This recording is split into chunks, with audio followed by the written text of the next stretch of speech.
Hello today.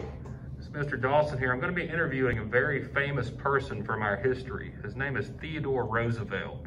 So I don't know much about him right now, so I'm going to ask him a few questions to see what he's all about. Mr. Roosevelt, where were you born?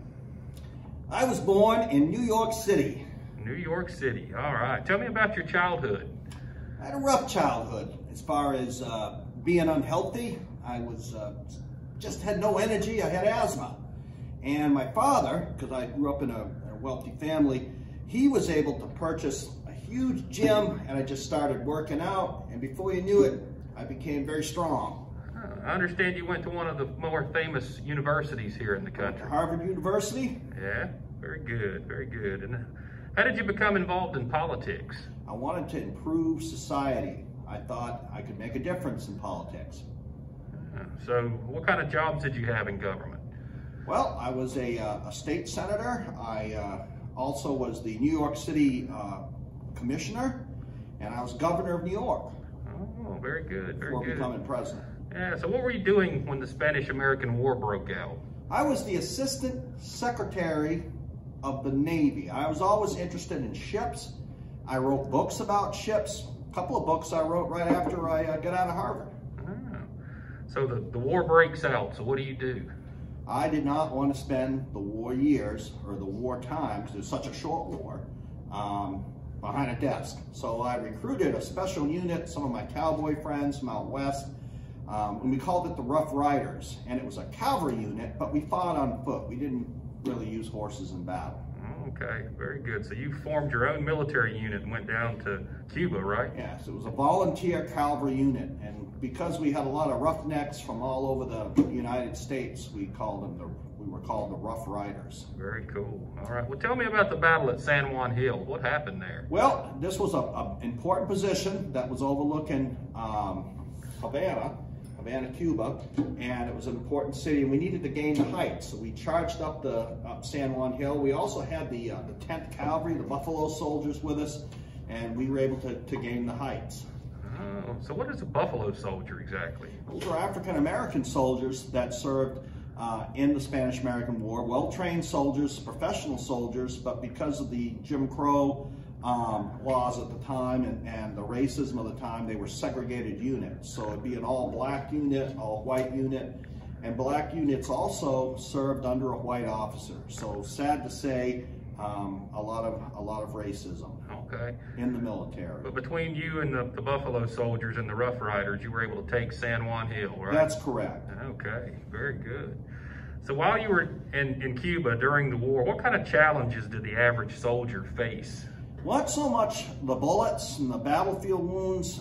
It was a lot of disease. Canned food was contaminated. A lot of our food was contaminated. We're going to fix that. Upton Sinclair and I are going to be introducing some new bills to fix those problems, but also disease, malaria, yellow fever, because of the tropics and the climate. Gotcha. How long did the war last?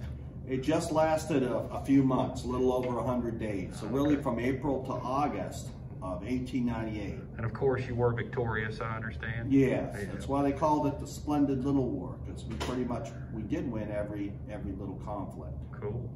Every engagement, I should say. Yeah, so later in life you became president. How did you become president?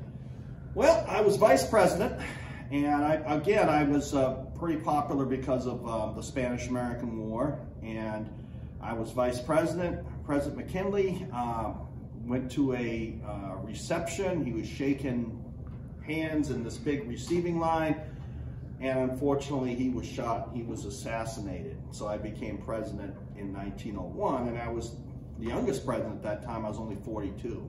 Oh, okay, very cool. So after you became president, what direction did you take the country in?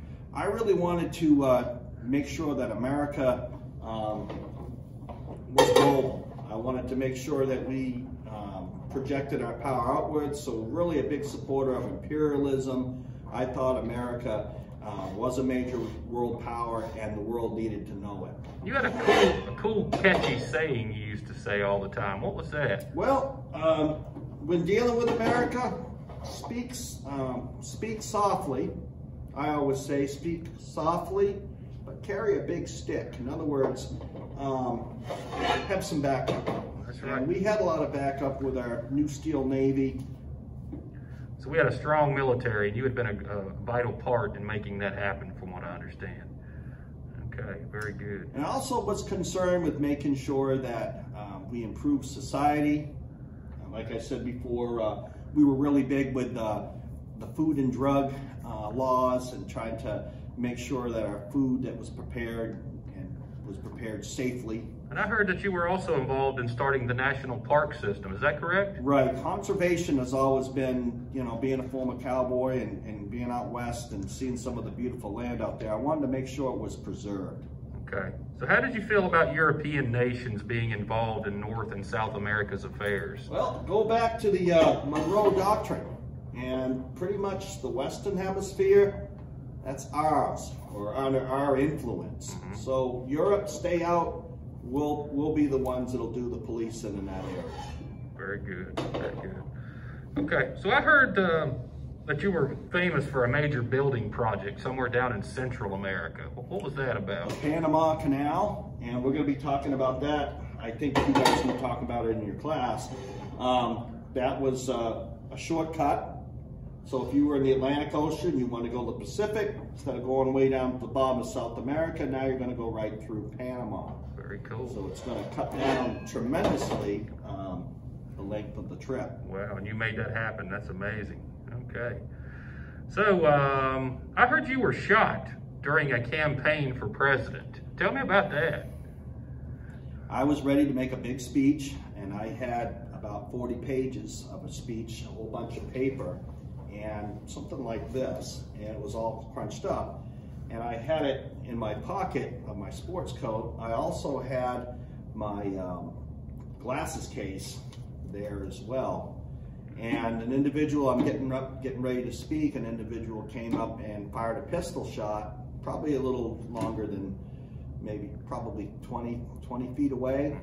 Well, it hit a button, it hit my glass case, and it hit my speech, and it slowed down the trajectory of the bullet enough so it only pierced my skin maybe an inch. And I understand you went ahead and gave your speech after that happened. I was bleeding, I was knocked, I was dazed, and I got up and completed the speech. Wow, you're a tough guy. Tell me what you think the ideal American should live their life, how they should live their life. Live the strenuous life. There's no time for laziness. Americans should be getting involved with trying to improve society. So if you see problems out there, you should be trying to fix them. Very good, very good. So you were a cowboy in your life. You were the police commissioner of New York. You were Assistant Secretary of Navy.